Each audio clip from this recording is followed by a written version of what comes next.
તો હાલ ખબરોમાં આગળ વધી પાલનપુરની વાત કરવામાં આવે તો પાલનપુર ખાતે સમસ્ત ગુજરાત બ્રહ્મ સમાજ રાજ્ય કક્ષાના આયોજન હેઠળ નવનિર્વાચિત વિજેતા ઉમેદવારોના સન્માન સમારોહનું આયોજન કરવામાં આવ્યું।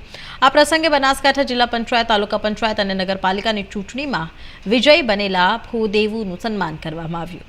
આ કાર્યક્રમ દરમિયાન સાળંગપુરના ટ્રેડમાર્ક મુદ્દે સમાજ દ્વારા વિરોધ નોંધાવતો ઠરાવ રજૂ કરવામાં આવ્યો હતો, જેને ઉપસ્થિત લોકોએ સર્વાનુમતે સમર્થન આપ્યું હતું। સાથે જ આ પ્રકારનો ટ્રેડમાર્ક રદ નહીં થાય તો ન્યાયિક લડત લડવાની ચીમકી પણ આપવામાં આવી હતી। સમારોહમાં 1008 મહામંડલેશ્વર સ્વામી રાજેન્દ્ર નંદગીરીજી માગરવડા, માણીભદ્ર ગતિપતિ, વિજય સોમજી મહારાજ, પાલનપુરના ધારાસભ્ય અનિકેતભાઈ ઠાકર, જિલ્લા પંચાયત પ્રમુખ વસંતભાઈ પુરોહિત, રાજ્ય કક્ષા પ્રમુખ અશ્વિનભાઈ ત્રિવેદી સહિત મોટી સંખ્યામાં સમાજના આગેવાનો અને લોકો ઉપસ્થિત રહ્યા હતા।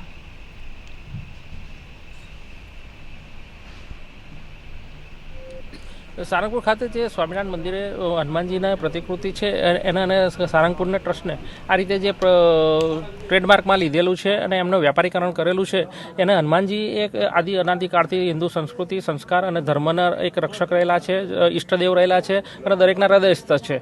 તો એવા હનુમાનજીનું છે એ ટ્રેડમાર્કની વ્યાપારીકરણ કરી શકાય નહીં। શ્રી સમસ્ત ગુજરાત બ્રહ્મ સમાજ રાજ્ય કક્ષા એનો સખત શબ્દોમાં વખોડી કાઢે છે અને એ આ જે રામાયણકાળથી હનુમાનજી ચાલેના પ્રતિકૃતિ ચાલી આવી છે। કોઈ પણ વ્યક્તિ, સંસ્થા, મંડળ કે ટ્રસ્ટ કોઈ પણ આ હિન્દુ દેવ દેવતા છે કે એના ચિહ્નો છે, પ્રતિકો છે, ધાર્મિક પ્રતિકો છે એનું ટ્રેડમાર્ક લઈ શકે નહીં એવું સુપ્રીમ કોર્ટનો પણ ચુકાદો છે। એ ચુકાદાને પણ ઓળંગીને આ લોકોએ વ્યાપારીકરણ કર્યું છે। આજે અહીંયા પાલનપુર ખાતે સમસ્ત ગુજરાત બ્રહ્મ સમાજ રાજ્ય કક્ષાના જ્યારે રાજકીય મહાનુભાવોને સન્માનવાનો કાર્યક્રમ થઈ રહ્યો છે, મહાનગરપાલિકા અને પંચાયતના જે સભ્યો અમારા ચૂંટાયેલા છે એમનો સન્માનવાનો કાર્યક્રમ થઈ રહ્યો છે, ત્યારે પણ એક જનરલ સભામાં આ એક ઠરાવ વિરોધ નોંધાવવાનો છે અને એક ઠરાવ કરી અને એક આ કાયદેકીય પ્રક્રિયા એમના વિરુદ્ધ કરવાની છે અને એક વિરોધ નોંધાયો છે। અને આ હનુમાનજી છે એ ઋષિ પરંપરાગતથી આવેલા છે, એની પ્રતિકૃતિ દરેકના મગજમાં છે, એની કોઈ ટ્રેડમાર્ક લઈ શકાય નહીં।